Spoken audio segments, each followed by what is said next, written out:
नमस्कार, माझं नाव गोपाळ लक्ष्मण वाघमारे. मी वंचित बहुजन आघाडी या राजकीय पक्षाचा पुणे शहर सदस्य या पदावर कार्यरत आहे.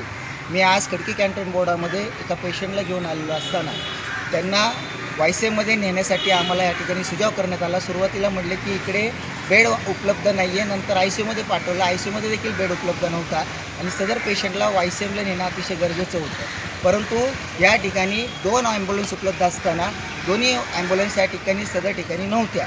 1-1.5 तास मी इथे थांबून आहे. त्याच्यानंतर मला माहिती अशी मिळाली की कॅन्टोन्मेंट हॉस्पिटलमध्ये साई सोम हे हार्टचं हॉस्पिटल हे प्रायव्हेट आहे आणि त्या प्रायव्हेट हॉस्पिटलमधला पेशंट इकडल्या ॲम्ब्युलन्समध्ये टाकून दुसऱ्या एका प्रायव्हेट हॉस्पिटलमध्ये घेऊन गेलेलं आहे. त्यामुळं मी इथले RMO डॉक्टर भोसले यांना फोन केला आणि फोन करून हे विचारणा केली की आपल्या कॅन्टोन्मेंट हॉस्पिटलची ॲम्ब्युलन्स प्रायव्हेट हॉस्पिटलला अलाउड आहे का, आणि ती देखील साई सोममधून पेशंट घेऊन गेलेले.